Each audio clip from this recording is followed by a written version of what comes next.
Welcome everyone to another Friday Facebook Live. Today we're talking about introducing a bottle to the lactation journey, and we're going to be talking about the ins and outs of offering the bottle to your nursing baby. I'm Mary, so y'all know me. I'm Shevonne. Oh, shoot. I'm Elizabeth, and I'm trying to share it on Facebook and then causing technical problems. So, Yeah, that's happened to me too. You're like, oh, try to do it discreetly, and then Facebook asks you. Well, there we go. Discreet has gone out the window. All right, there we are. Hi, I'm Elizabeth. So cool, bottle feeding is not really thought about when you're breastfeeding also, but it happens, right? It happens a lot, especially in the later months. Or actually, that's not true. Any month, right? Well, and I think that a lot of times too, what happens is it's just, we worry and we think and we think a lot about the at breast portion of breastfeeding without considering how that intersects with a bottle feeding relationship and where we want to go with those two things together. I think that at least my experience, you guys might have a different experience. I just was like, oh, okay, yeah, and I'm just gonna give this kid a bottle, with my first was like, oh, okay, I want to be breastfeeding, but I'll give her a bottle. And I didn't until she was here and I was like, oh my God, I don't even know how these work or what to do or anything. And I realized that had been a huge blind spot that I didn't know how to manage. How about you guys? You mean when you say you didn't know how these work, like the bottles working with the nipples, like the flow of the nipples and all that? Yeah, or your how to pick out the right bottle, how to, if I was supposed to be sterilizing it. I didn't know that I was supposed to be pumping to make up for a feed. We were having a lot of supply problems, so it was just kind of like a very willy-nilly, like, I don't know, take a bottle. Of course, the extra wrench in our plans were that she wouldn't take a bottle either. So, there's that. So, which actually probably saved us because I wouldn't have known how to preserve an at-breast relationship while introducing a bottle if it hadn't been for the fact she wouldn't take a bottle, so we were using an SNS. Oh, yeah. Mm-hmm. Yeah, so we're going to just jump in, and let's see if we have anyone. Oh, hey, Vanessa! Thanks for joining. Yeah, so we're going to jump right into kind of some heavy, info-heavy stuff today. Instead of kind of the more lovey-dovey, just chit-chat stuff we do, we're going to try this out. But we totally welcome and look forward to hearing from folks. So we'd love to hear your questions or, any personal experiences and that you want to get some feedback on or anything like that. And a reminder, too, that this is something that we can help with if you are looking for one-on-one support through your lactation journey. That's absolutely what we're here for. So if you're pregnant or already had your baby and you're feeling a little bit overwhelmed, like, oh my gosh, I just don't know, I need some more help. This is the kind of thing, if you match with one of our communities, that you're welcome to contact our program, get enrolled, and we do one-on-one support via Zoom, and we can help give information, make plans, explore how to do all of these things individualized for your personal situation, because lactation and breastfeeding, pumping, it's very individual. It's not a one size fits all ever. Yes. So that's just a little. And with that, I think like every beginning should have like intention and goals, right? And with bottle feeding, introducing that, you want to figure out what your goals are going to be and what your priorities are. Like, are you doing this because, you have to go back to work, or you want to see, just how much your baby's eating, just need a break, or, bonding, having your baby bond with the other parent or other family members.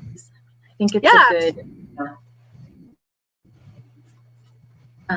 I hear a lot. You know, I just want my partner to be able to experience this as well, you know, and bond with baby. Or I want my mom to be able to bond with baby. I know for me, that was the main reason for using bottles while I was nursing, was giving other people that opportunity to, you know, gaze into the baby's eyes while they're eating and snuggle with them and feel like they were a part of the process.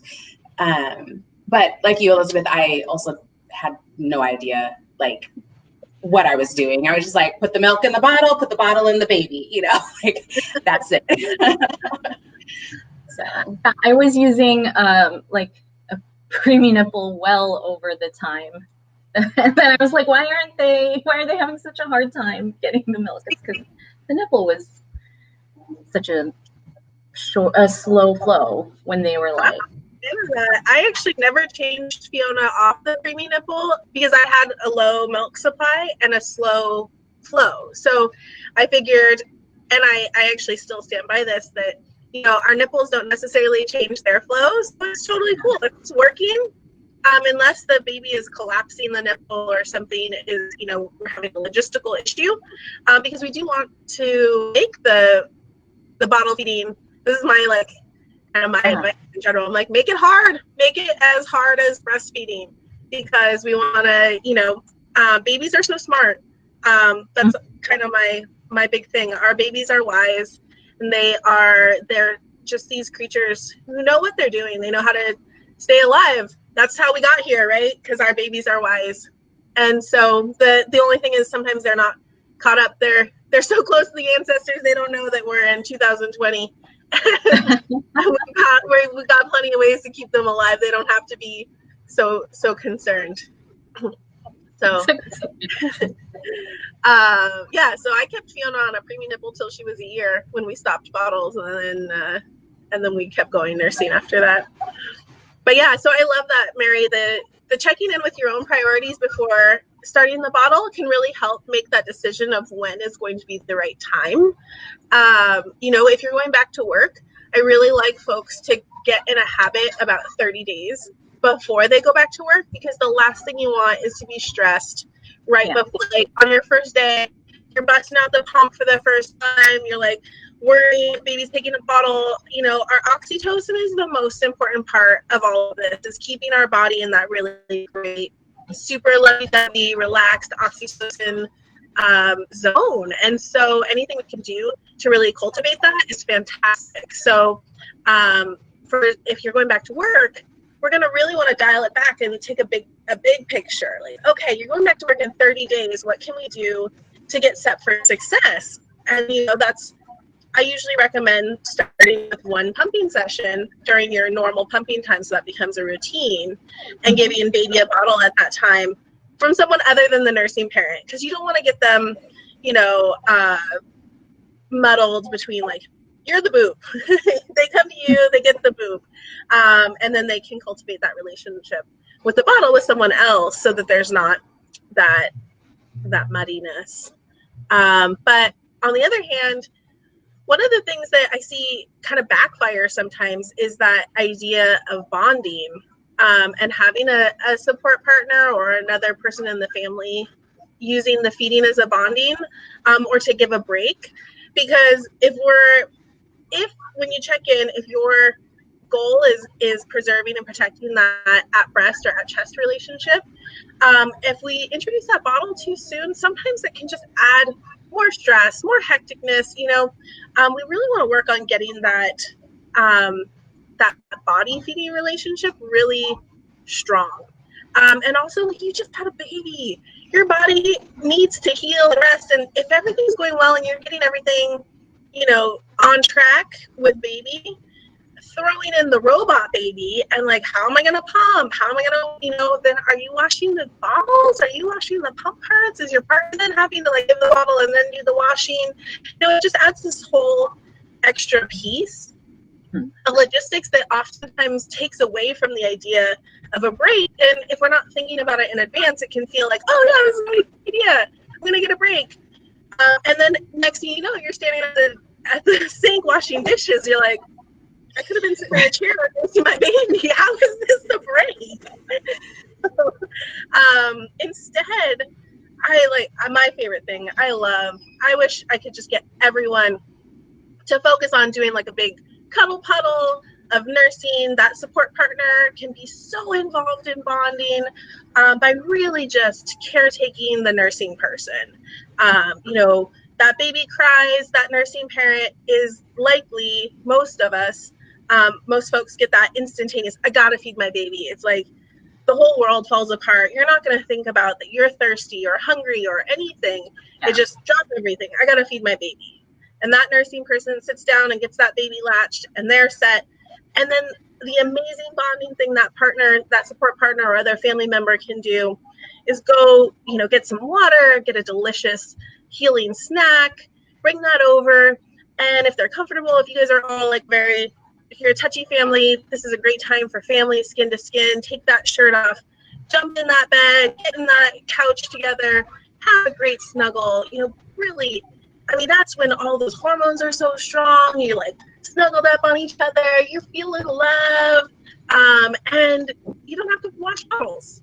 So it can be such a more bonding, more filling of that love cup feeling, instead of like handing baby in a bottle over to a partner and then sitting for 20 minutes.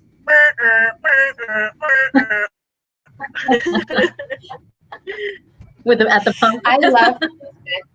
I think that the idea of a family snuggle, a family skin to skin, it's beautiful, and it's not something that a lot of people talk about.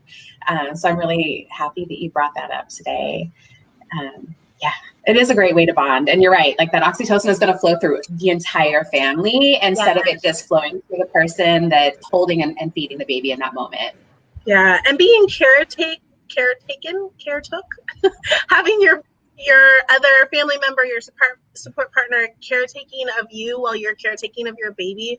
Mm-hmm. Dude, that oxytocin loop is strong. Like, that's when you fall in love with your partner, like, whoa, or if it's your mom or your elder, someone else. Again, it just really cements that, like, these are my people, and look at us. We're so connected. We're doing this together. Definitely.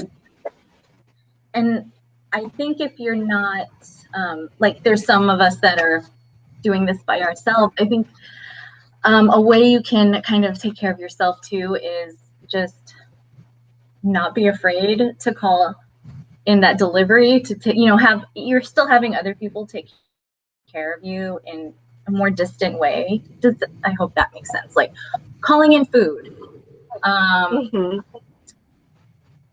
just preparing your area beforehand, and maybe getting your playlist or your queue up that Netflix show and get all the like soft and cuddly pillows and blankets to really just make you feel comfortable.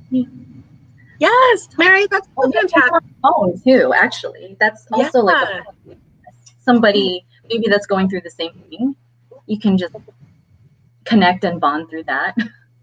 That's such a good point. Thank you for bringing that up, Mary, because especially in COVID, not everyone has someone in the home with them to take care of them. And it's hard. It's extra hard.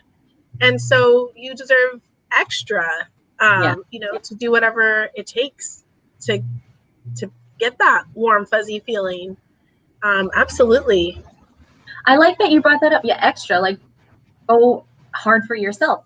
Be extra with yourself, because you really you're putting in a lot of work. So, and I think as nursing parents and as maybe first-time parents, you really put yourself last, because you have this little child there and they need you. But yeah, don't feel bad about going extra for yourself. I like that.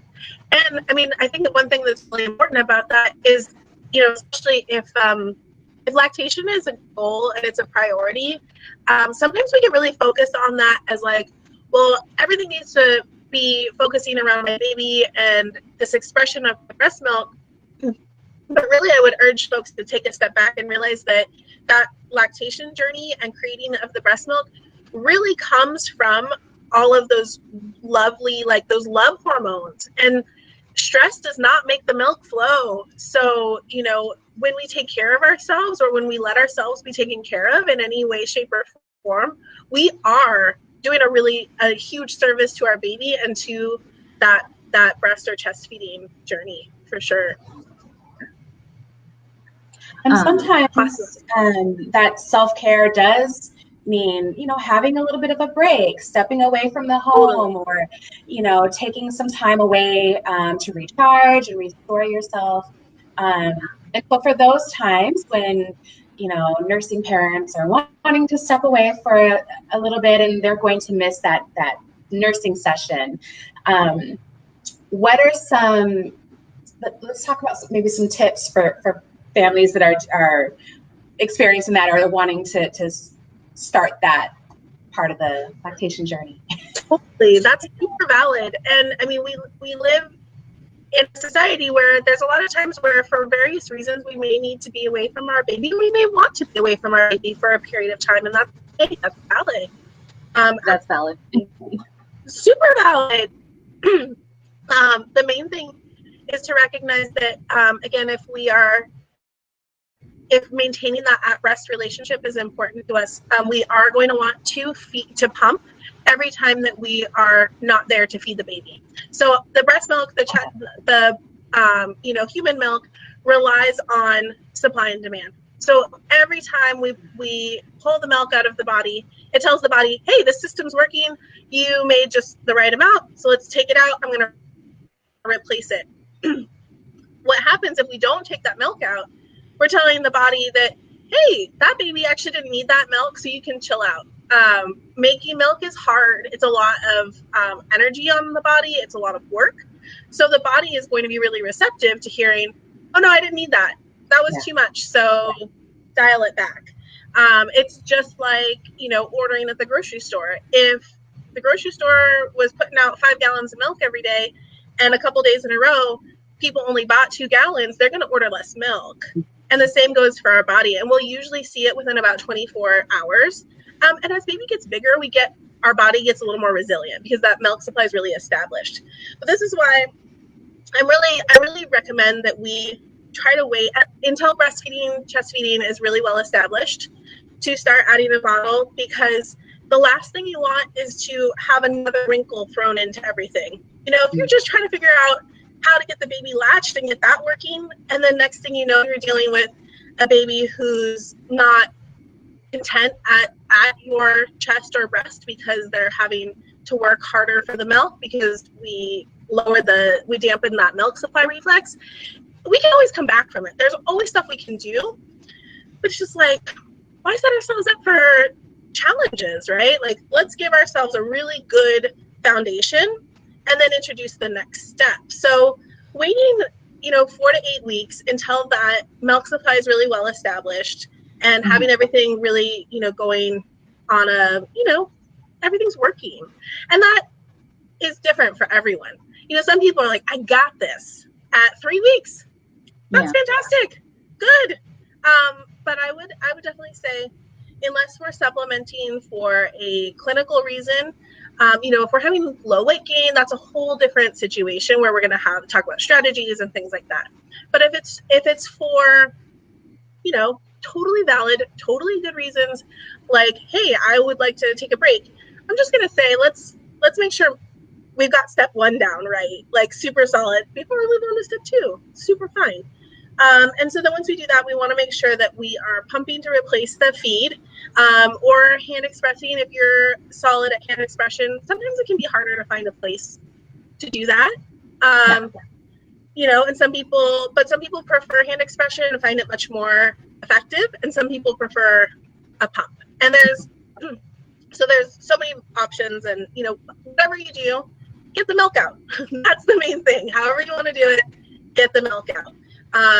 And what that looks like is going to be different for every person, dependent on what your milk supply is, how your personal body responds to the breast pump, Some folks will have a really hard time expressing milk to a pump or hand expressing. Some folks will sit down and fill up 12 ounces in 10 minutes. I'm not going to have you, if you just pump 12 ounces, I'm not going to have you go 30 minutes because make 30 ounces.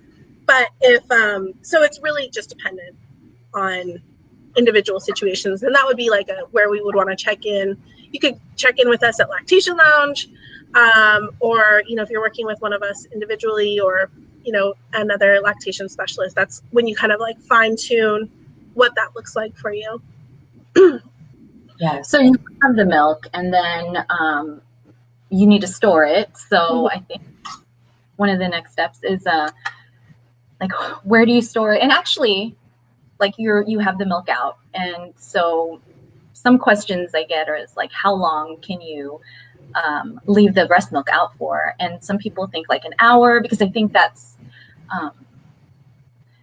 when people feed with formula, I think what they say an hour or something. So I think actually I've just heard an hour, but you can keep the breast milk. There's a 4, 5, 6 rule for the breast milk. So 4 hours at room temperature. If it's under, I believe, 71 degrees, or less in the room. 5 days in the refrigerator, roughly, right? Give or take 12 hours on each side, maybe. And then 6 months in the refrigerator freezer.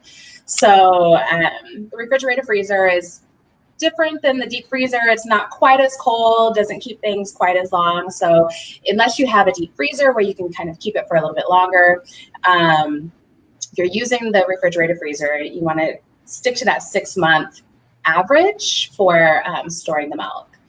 But yes, and go ahead. I think too that the 6 months in the freezer isn't necessarily at 6 months and 3 days it's not bad. Yeah. But just because of those temperature fluctuations, you may see the quality start to decline after about 6 months. So that's when it might start developing freezer burn or things like that. It just will become less appetizing. You might have some additional nutrition loss from the milk due to temperature variations and stuff like that. But if you're in a pinch and you're it was 6 months and 2 weeks, it's not the end of the world. But it's a good reminder that we want to keep a rotation. We want to follow good. I've got that food service background, so I'm FIFO, first in, first out. Right. We don't want to have it sitting in there. And you can always donate if you're stacking a bunch of milk and you're never going to get through it. Peer-to-peer milk donation, or you can contact a milk bank and get squared away with donating that way. So that's an option if you're stacking a ton of milk. Yeah. And I think too, it's really important to keep in mind that rule is, or the 4, 5, 6 rule is something that we can follow only if we're also following other hygiene and sanitation rules or protocols, right? So we want to make sure that we're storing the milk in containers that are clean and sanitary. So things like Ziploc bags, like sandwich bags, definitely not the best place to store your milk. It's not sterile, right? So, but there are freezer bags specifically for human milk that you can, dump your milk into. You can store it in the little plastic bottles that are BPA free. You can store your milk in glass containers. All of those options are, because you can sterilize them or they come pre-sterilized, are the best way to store your milk, and allows it to stay and keep in the refrigerator or in the freezer as long as it does. Yeah, definitely. And on that note too, just a reminder that the human milk bags are not to be reused. There's just no way to clean them properly. I've heard sometimes, folks in a pinch will reuse them and they're just more prone to busting too. So then you're like wasting all this milk. But if you're ever in a pinch, you can, if you need to, it's not so much about what you're pumping into. I mean, it needs to be clean. So, but, I've definitely had to pump into like a clean coffee cup before because that's what I had. But a coffee cup is plenty clean. If you've washed it in hot soapy water, you put it through the dishwasher. If you're at work, you gotta like pump into or hand express into that, and then you just get home if you're freezing it and put it into a better vessel for freezing. But yeah, I mean, everyone, I feel like most folks who've pumped a lot have pumped into various weird containers, like water bottles. That's clean. Yeah. And that's okay as long as it's nice and clean. But for storage, for that long-term storage, you just want to make sure that it's an appropriate container. And Ziplocs actually end up being more expensive per bag than human milk bags. And they're not designed to hold the milk for that long period of time. So yeah, it's just, you're better off if you're going to be using a bag to use a milk bag. And bags are great. I mean, they lay flat in the freezer. You definitely can store more, when you are using the bags. But yes, we all definitely recommend using human milk bags for that. Yeah. And the other thing too is to make sure that before you're pumping that, again, in order to make sure that the milk remains safe, you want to make sure to wash your hands, warm soapy water before you pump, especially, or if you don't have access to running water in that moment, like sanitize, really clean your hands well before pumping, making sure that your pump parts are cleaned in between each pumping session as well. They don't have to be sterilized each time, but you do want to make sure you're using, hot soapy water to really clean the parts that are touching the milk and touching your breast. Yeah, the hot soapy water. I mean, hot soapy water it's the jam. I mean, that's really what we need. We only need to be sterilizing our bottles if we have like an immune compromised baby, premature baby. If we're pumping in the hospital, I would definitely encourage folks to be using, usually if you're in like say children's hospital or something and you're pumping, they're going to provide you, and you can ask if they're not providing you your the pieces that you need. Ask them, because they have microwave sterilizer bags, they have the pumping kits. This is as a former NICU mom, you may have to ask for it, but they have it and they will provide it for you. And in a hospital setting like that, because there's so much stuff, I would definitely say sterilizing in that environment is really important. But when you get home, and I mean, this is all your home environment. This is your microbiome. This is everything that you're introducing your baby to, and you don't need to be worried about like your normal, natural microbiome, your flora, all of these things. Like hot soapy water, that's great. If you feel like something is like extra gross and you want to throw it through the dishwasher if you have one, or you want to boil your bottles, super cool. But sometimes folks, it's easy to feel like, oh my gosh, this baby needs everything super duper, from, max sterilization and, clean. You just need to follow the hand washing, keep everything clean. It's okay. Your baby and you, are working together on this. And like you said earlier, babies are resilient. They're small and delicate, but they're also very resilient. Yes. Sorry.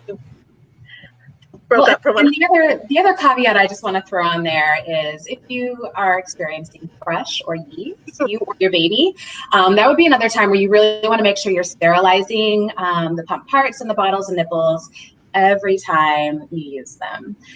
So not just with the soapy hot water, but really boiling them or using the sterilization process in the dishwasher to kill that fungus, the yeast, thrush, and not continue to pass it back and forth. And the same goes for if you do end up with an infection.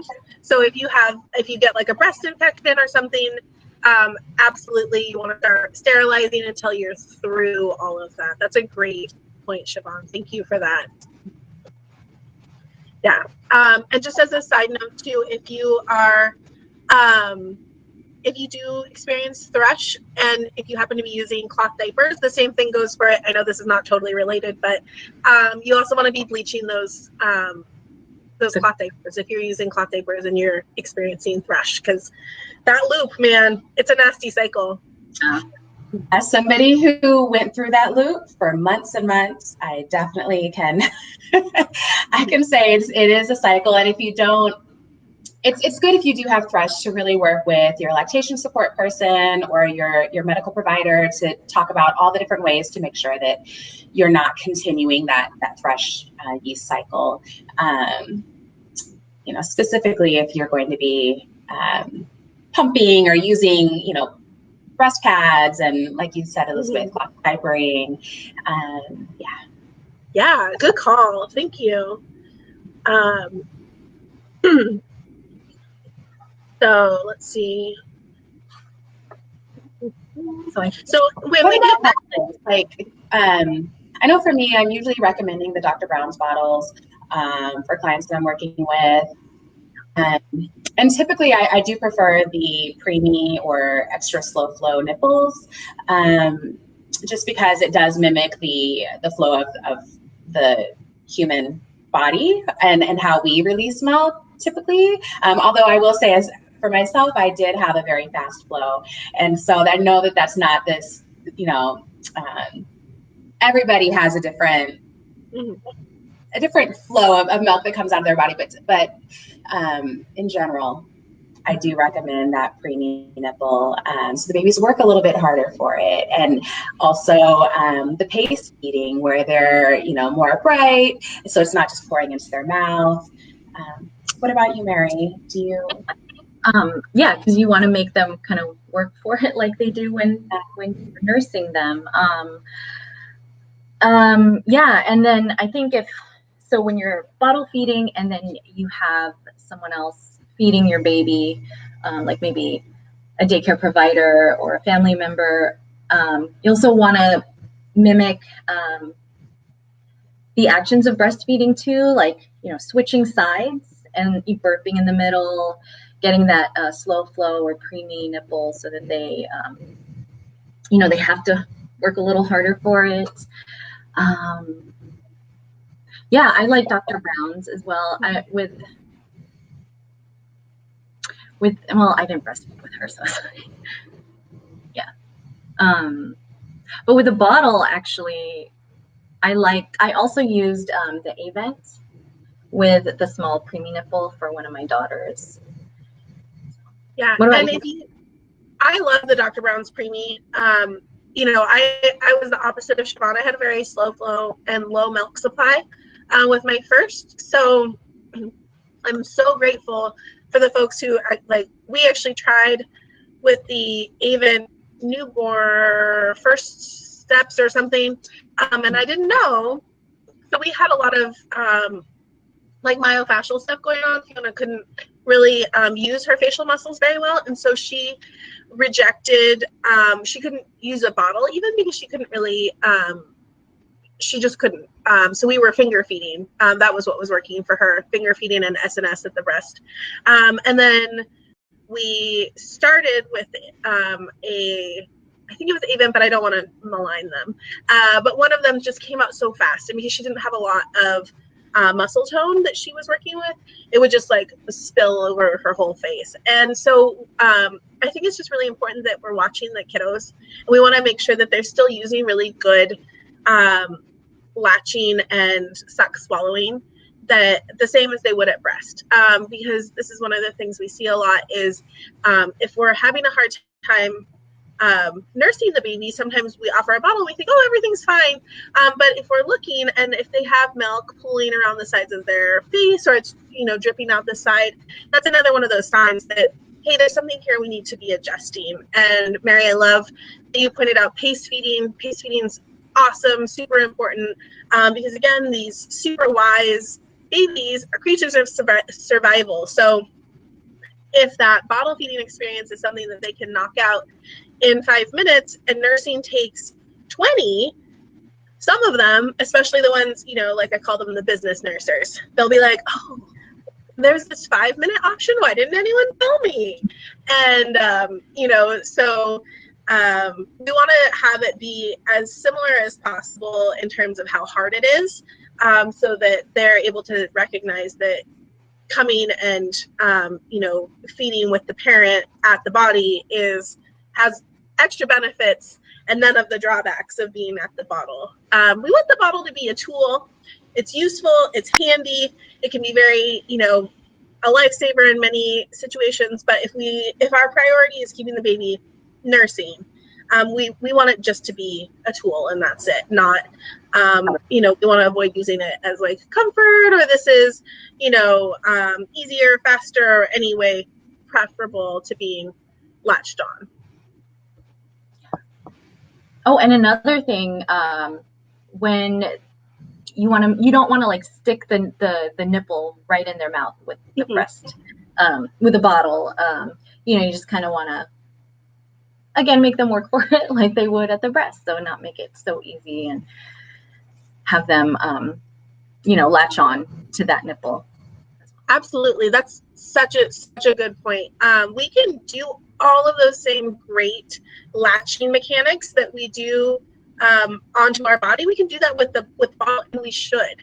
So we don't want to let baby like do the noodle slurping onto a bottle any more than we want to let them do that onto our body, because that's reinforcing that habit. So we still want to hold the bottle tip up to their nose, get them to get a good and have them get a good latch, have them flange their lips, and all of these things. I know it's like, that sounds really hard. Why would I, this is what I'm talking about. I'm like, yeah, sometimes we can find a different way to find a break, because giving a bottle is not necessarily going to be a ton easier than getting them at the breast.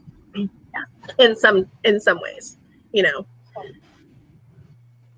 So how about for folks that are, because a lot of people do have to return to work, and so bottle feeding is not just a break, but it's a necessity.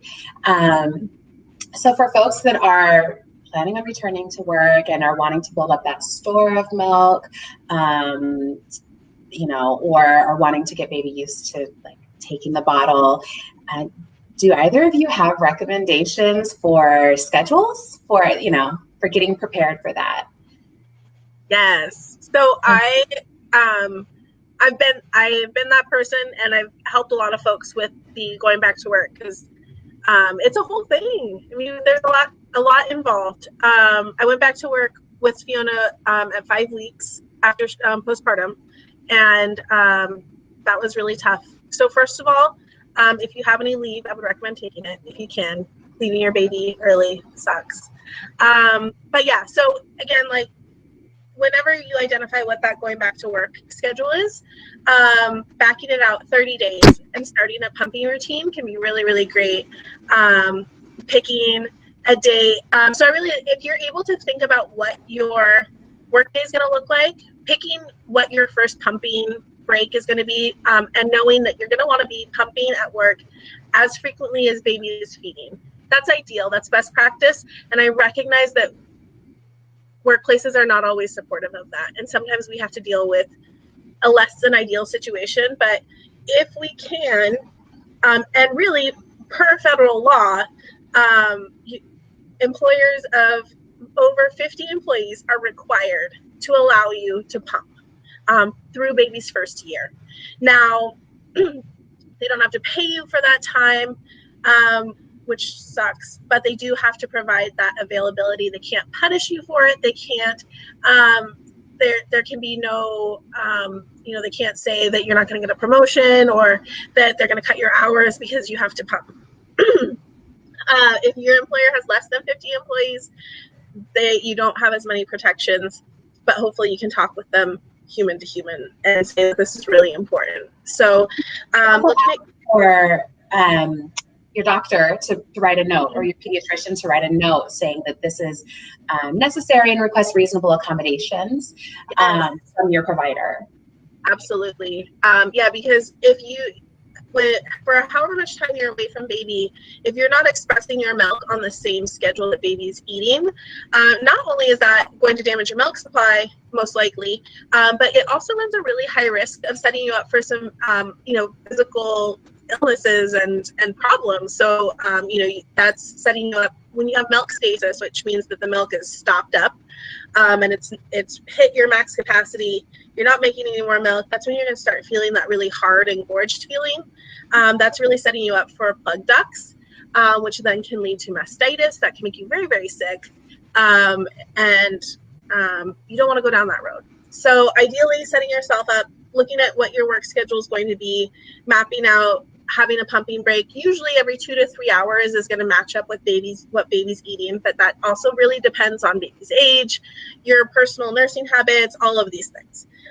So 30 days out, I generally recommend picking one of those times that you're going to be pumping regularly. So let's say you get to work at 8 o'clock, you're likely going to be wanting to have a pumping session around 10. So I would say, okay, great.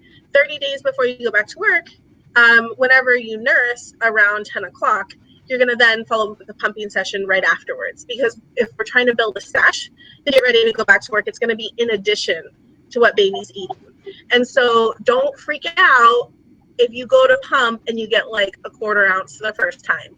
Because keeping in mind that baby just ate and your body has regulated to what baby is used to eating. So it makes sense. Your body's here to regulate.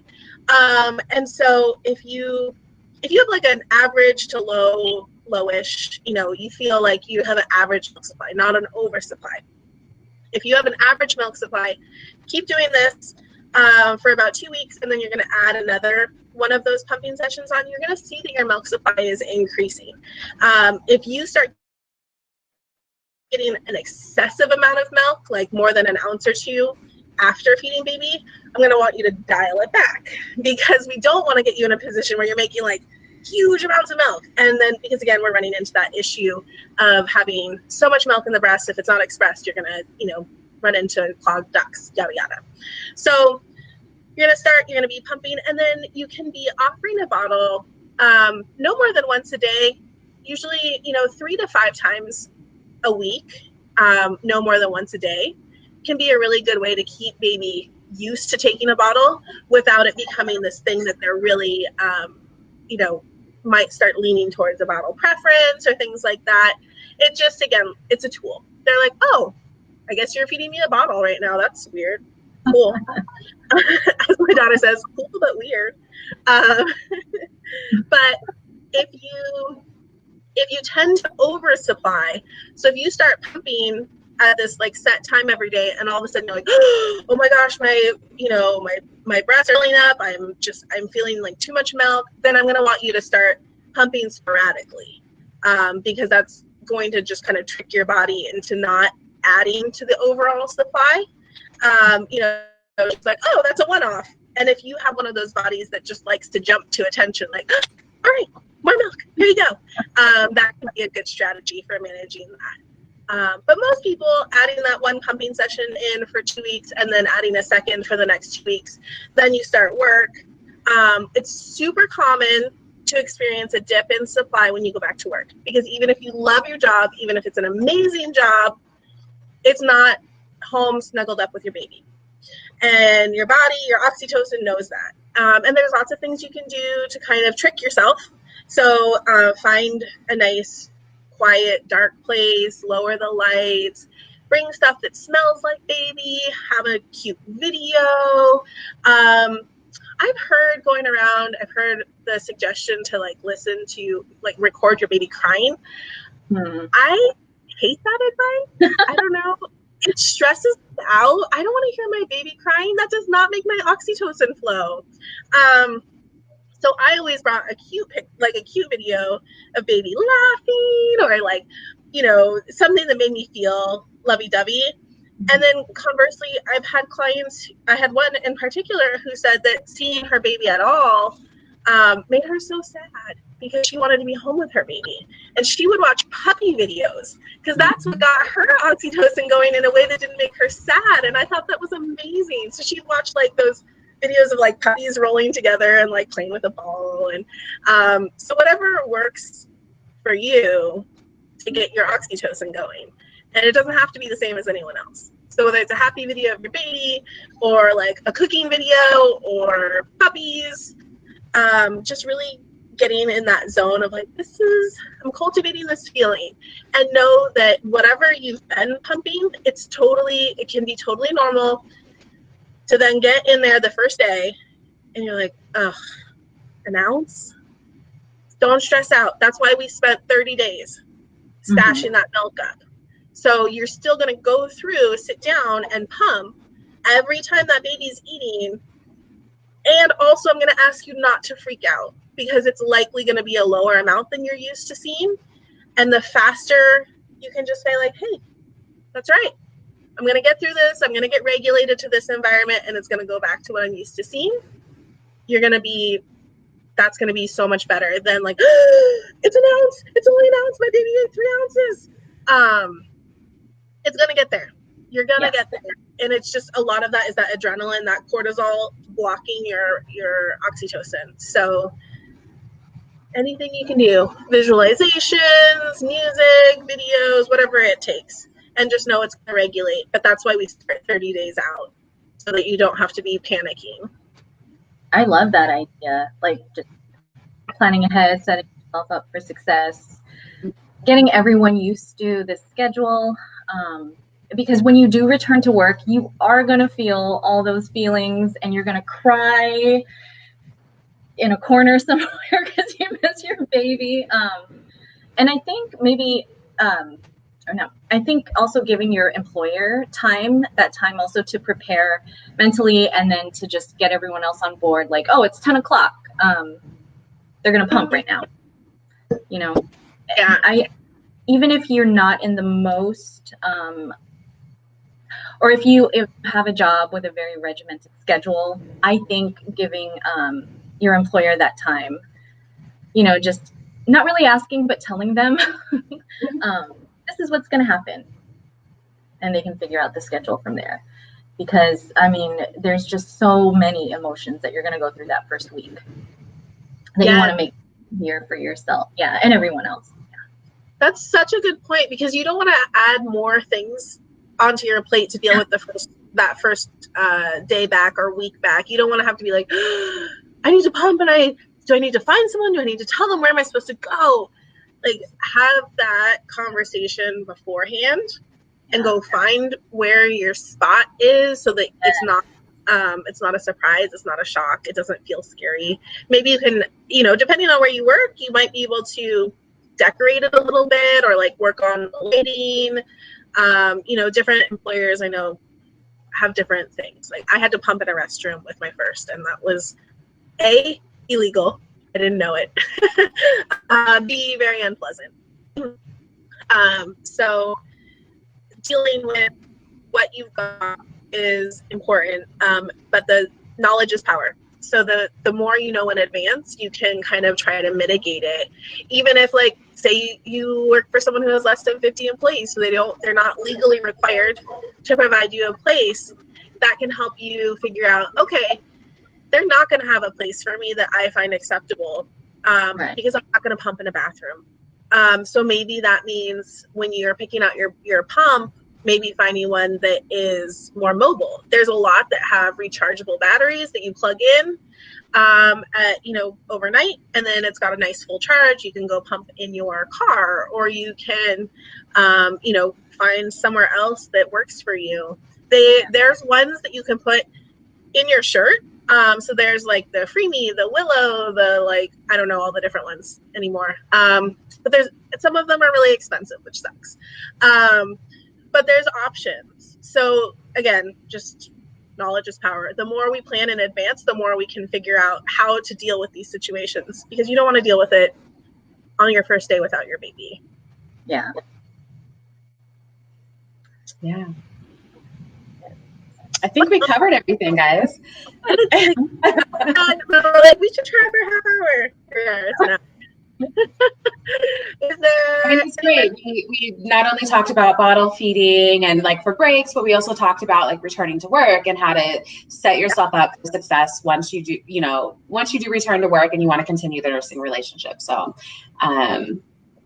yeah, I think that's great. Thank you everyone for, I wanted to say hi to the couple folks. I started a watch party. So hi, Nikita, Ashley, and Amelia are watching. And I would love to shout out, I don't know, Amelia, if you are still watching. Amelia is stone cold badass. Like well, I'm not going to share her story without her consent. But having her watch us talk about pumping, that's like, woo! It's like having like the boss watching. She's my pumping role model. And then Ashley's watching. She's saying, "Thanks, guys, checking out as I have to go back to work." So Ashley, definitely feel free to pop into Lactation Lounge, and anyone else who's watching, who is having questions about pumping or going back to work, you're totally welcome to pop into Lactation Lounge. Mondays with Mary, woo woo. Mondays with Shevonne. I suck. Mondays with Shevonne, Tuesdays with me, Wednesdays with Mary, Thursdays with Cammie. So we've got 4 days a week hooked up with different times. So Mondays 1 p.m. to 3 p.m. Tuesdays is 2 to 4. Mary, Wednesdays 12 to 2, right? Yeah. And then Cammie has a rotating schedule, which I will direct you to Facebook to look at because I don't remember offhand because I can't do the rotating thing in my brain. So yes, Amelia said go for it. I didn't want to share any of her story without her consent, but she did share her story on the live that Mary did. Is that?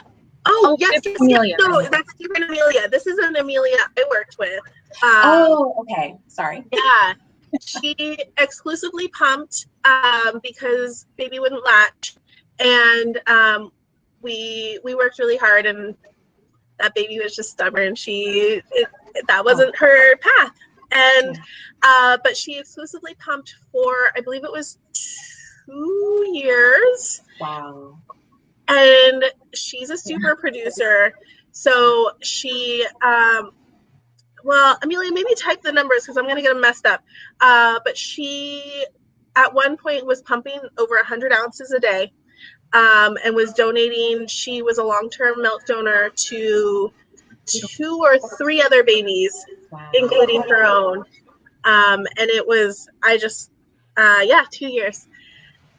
My hands are up to this woman. She just killed it. So I just wanted to shout her out because she's watching me talk about pumping, and holy moly, she said she donated over 18,000 ounces. Wow. I'm speechless. Yeah. I like it tearing. I always do. That's phenomenal, Amelia. Donor milk, man, it's such a gift. And her dedication and the work that she put into that was out of this world. Mm-hmm. So if anyone has any questions, we're wrapping it up. Pull back my teariness. If anyone has any last minute questions or anything before we wrap up. And if you're catching this on replay, you can always leave questions in the comments or reach out to us via Facebook, or again, come to one of our lounges. We'd be happy to answer your questions then. Yeah, absolutely. And a reminder that we, right now, I don't know if Shevonne has room in her caseload for individual clients, but Mary and I do. So if you're needing one-on-one support, feel free to reach out to the program directly. The email is lactation@openarmsps.org, I think. Okay. I should be more prepared for that part. So feel free to shoot us an email or call Open Arms directly, and you can get matched with one of us. All right. Thanks, everyone. Thanks. Talk later. Bye.